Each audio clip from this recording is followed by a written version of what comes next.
patient, and then he threw a jab, and then I knew the next time he threw a jab, I could come right over the top of it, and that's what happened. Did you see that opening right then and there, or did you see it in the film before the fight? No, I just right then and there, I could feel it was a push jab versus being like a snappy jab. Roy, where does this put you now? I mean, this was a big win. You came in, a lot of people were saying this was a must-win for you, but where does this put you in the top 10 of heavyweights? I'm still trying to figure out who said this is a must-win. The thing is, you put me in with anybody, and I can guarantee they will never want to fight me again. I'll win 99 out of 100. I'll give you 1%. Take us to the end where you connected. Did you know it was over right then? As soon as I knew I hit him and I saw him twirl, then I knew it was going to be over, and then I was just waiting for Steve to come get me. Yeah. Do you feel at this point, though, that, you're knocking on the door to a title contention? You know what? We'll have to watch, with JDS and Frank, but I think I was probably the only one that gave JDS a run for his money. That's true. So it's, I think anybody has, anybody's number any night of the week, but I know I can win 99 out of 100. Yeah. What about? I'll just say, so much of this fight was Junior Dos Santos, the heavyweight champ, against the local guy, Frank Mir. But you're also, you talked about the fans and the crowd. Were you feeling some local love out there? No, the fans are here for me, not really for them. I mean, if you come to see, you can probably hear the cheers. They're only cheering because they're seeing something shiny. It's kind of like a woman, with a diamond. Do you feel that local love? I mean, just being a product in your own backyard. Yeah, no, I always feel all the love, even from the local side.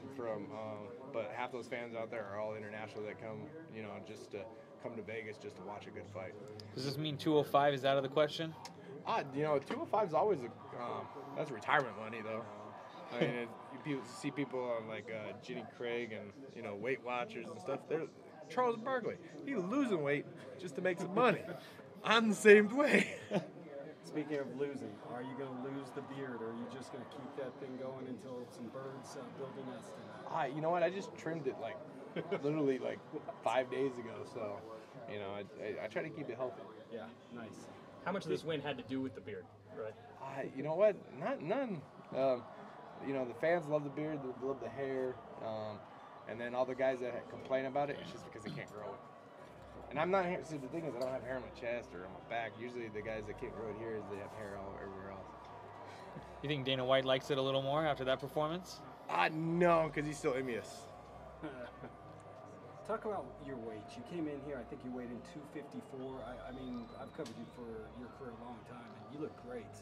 Is this about where you want to be moving forward? Is that the ideal weight around that ballpark? You know what? Whatever weight I usually come in, whatever I'm gonna feel. I started going down, and then we were talking about going down to 205, so I started going down. But then I was fighting Bigfoot, so then we got to come back up, because he's a bigger guy. So for myself, I just wanted to go in there and just whatever feels comfortable. I mean, as long as I'm under 265, who cares? Roy, you talked beforehand. You told me that you would like to see a heavyweight tournament. Do you think UFC would ever go for a heavyweight tournament? You saw what happened on this card with the heavyweights. Oh, can't fight him. Can't fight. I think a heavyweight tournament would be good. I think it'd be like Pride Grand Prix. I think a lot of people would be more involved. It's one of those things that anytime a tournament can happen, you can have the Cinderella story. That I mean, probably next week or if there was a tournament, you could see Pee Wee actually, get through almost all the way to the finals, and then he would have to face me again, and then he'd lose. But it gives that chance for the guy down here to get a chance because it takes the politics out of the game, and there's a lot of politics in our sport, and it's not about who's number one, who's number two.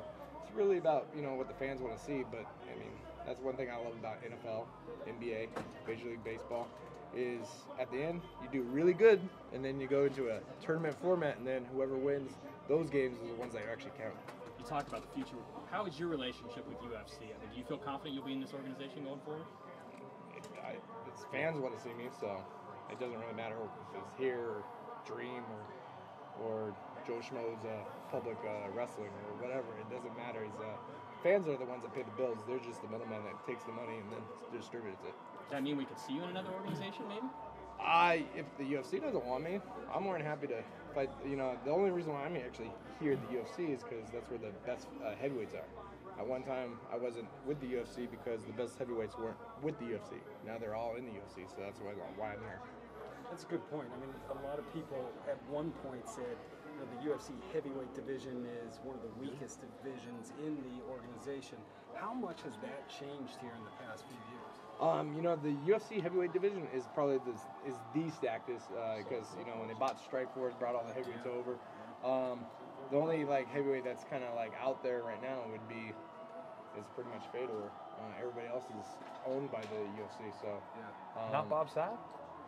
not Bob Sapp. Bob Sapp was I think he's in those movies.